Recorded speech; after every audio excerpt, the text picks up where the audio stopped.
Hello everyone, मेरा नाम है अनन्य अवस्थी और मैं आप सभी का स्वागत करता हूँ मेरे चैनल मैथ्स असिस्टेंट में, जहाँ आपको मैथ्स में सहायता प्रदान की जाती है।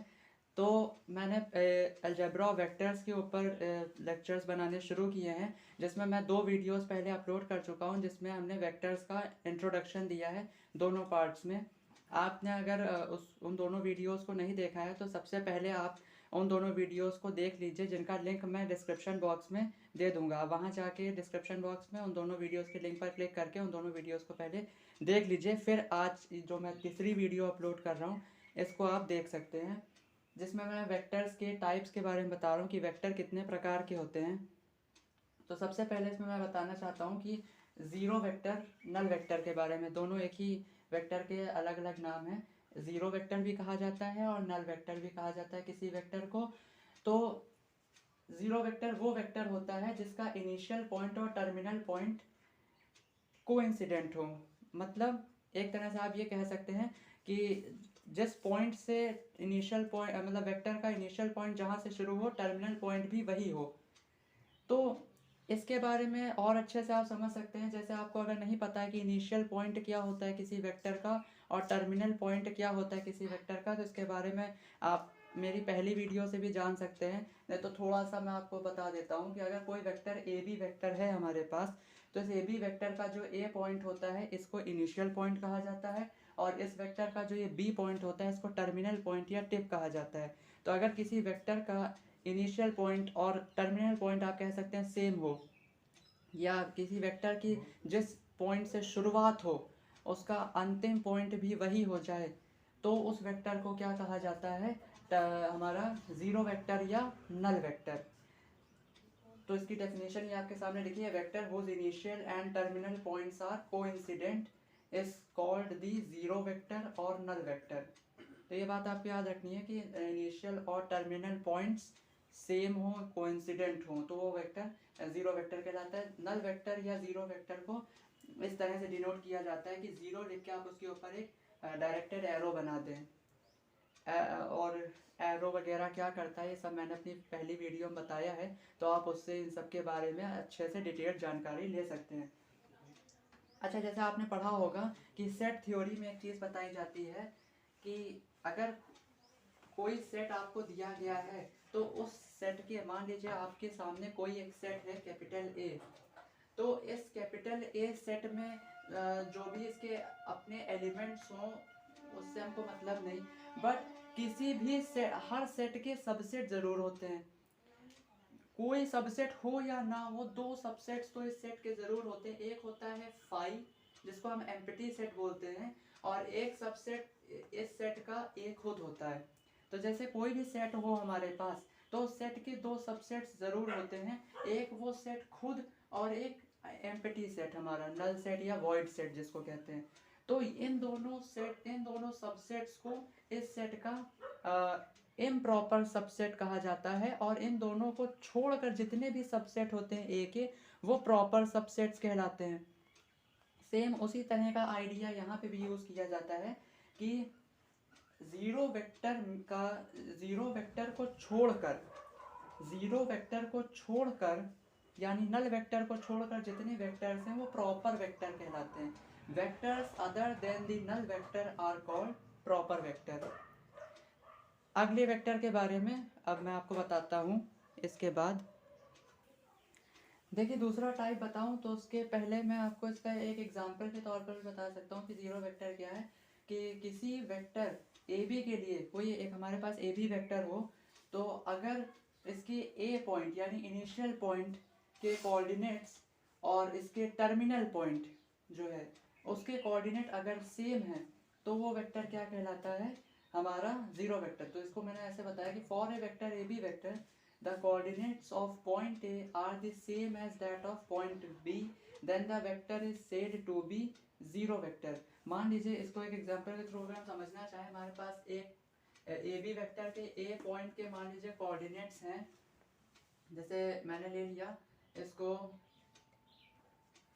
x, 0, 0, मान लीजिए इस तरह से लिया, और मान लीजिए बी पॉइंट के भी कोऑर्डिनेट्स मैंने यही ले लिए। आप अपने मन से भी ले सकते हैं। जैसे इस बी पॉइंट के भी कोऑर्डिनेट्स मान लीजिए सेम टू सेम है, तो ये वेक्टर क्या कहलाएगा हमारा, जीरो वेक्टर। कैसे, इसको आप समझ सकते हैं कि अगर हम mod of A B vector निकालें, mod of A B vector, तो इसका मॉड भी जीरो आना चाहिए, जिसको आप कैसे निकालेंगे, अंडर रूट लगाएंगे।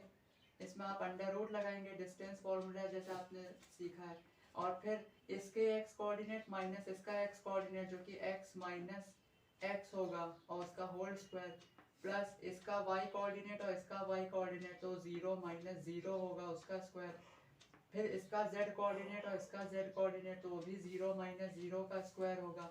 इसको आप अगर कैलकुलेट करेंगे तो x माइनस एक्स, ये 0 माइनस 0 तो 0 है, और 0 माइनस 0 वो भी 0 है। कुल मिला के आप सॉल्व करेंगे तो आपका रिजल्ट 0 आएगा। ठीक है, तो अगर आप दो वेक्टर मतलब दो पॉइंट्स के कोऑर्डिनेट्स अगर सेम लेंगे तो उसका मॉड हमेशा 0 ही रहेगा। तो जीरो वेक्टर के साथ एक खासियत ये है कि इसका मॉड्यूलस क्या होता है, 0। The modulus of null vector is 0। तो या तो उसका इनिशियल और फाइनल पॉइंट, इनिशियल और टर्मिनल पॉइंट सेम हो, उसके कोऑर्डिनेट सेम हो इनिशियल और टर्मिनल पॉइंट के, और उसका मॉड्यूलस हमेशा 0 होता है नल वेक्टर का। डायरेक्शन जो है जीरो वेक्टर की वो इनडिटर्मिनेट होती है, मतलब अनिश्चित, जो निश्चित ना हो। तो ये हो गया आपका जीरो वेक्टर। देखिए अब दूसरा हमारा है यूनिट वेक्टर। तो यूनिट वेक्टर की ये डेफिनेशन है कि एक वेक्टर जिसका मॉड्यूलस या मैग्नीट्यूड या मॉड्यूल 1 हो, यूनिटी हो या 1 आप कह सकते हैं, तो उस वेक्टर को हम बोलते हैं यूनिट वेक्टर। और आप जानते हैं किसी वेक्टर का मॉड्यूलस, मॉड्यूल या मैग्नीट्यूड उस वेक्टर की लेंथ होती है। तो हम ये दूसरे शब्दों में ये कह सकते हैं कि कोई वेक्टर जिसकी लेंथ यूनिट हो, जो यूनिट लेंथ का वेक्टर हो यानी लेंथ उसकी 1 हो, तो वो वेक्टर भी हमारा क्या कहलाता है, यूनिट वेक्टर।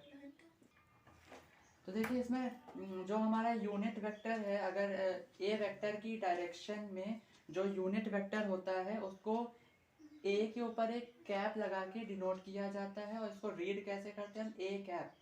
तो ए वेक्टर की डायरेक्शन में, इसकी दिशा में जो यूनिट वेक्टर है हमारा, उसको उसी वेक्टर को वापस लिखा जाता है, बस उसके ऊपर ये डायरेक्टेड एरो की जगह कैप लगा दी जाती है, उसको ए कैप पढ़ते हैं। तो यूनिट वेक्टर का जैसे हमने पढ़ा कि मॉड्यूलस जो है वो 1 होता है, यूनिट होता है, तो मॉड्यूलस ऑफ ए कैप जो है वो 1 है इसीलिए। और इसको निकाला कैसे जाता है, जैसे आपको कोई क्वेश्चन में वेक्टर दिया गया है और कहा जाए कि इसकी डायरेक्शन में जो यूनिट वेक्टर है उसको आप निकाल के दिखाइए, तो पहले आपको उस वेक्टर को लिखना होता है और उस वेक्टर को डिवाइड करना होता है उस वेक्टर के मॉड्यूलस से।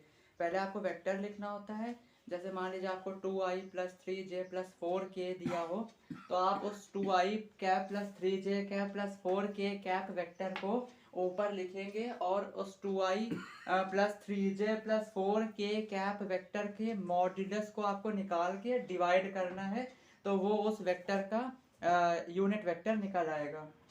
और एक बहुत इंपॉर्टेंट चीज़ इसमें बता दूं कि जैसे इसके लिए आपको एक चीज़ पता है, जैसे हमारे ये 3 डायमेंशनल कार्टेशियन प्लेन है, जिसमें एक्स एक्सेस है, वाई एक्सेस है और जेड एक्सेस है, 3 एक्सेसेस दी हुई हैं। तो ये बहुत बेसिक चीज़ है वैसे कि एक्स एक्सेस के अलॉन्ग जो यूनिट वेक्टर है वो आई कैप लिया जाता है बेसिकली ज़्यादातर, वाई एक्सेस के अलॉन्ग जे कैप लिया जाता है, और जेड एक्सेस के अलॉन्ग के कैप। इनको यूनिट बेस वेक्टर्स कहा जाता है। किसी भी वेक्टर को अगर 2i, जैसे मैंने कहा कि अगर कोई भी वेक्टर जो है, जैसे आपने कहा xi प्लस वाई जे प्लस जेड के, इस तरह से आपको ज़्यादातर वेक्टर्स लिखे मिलेंगे।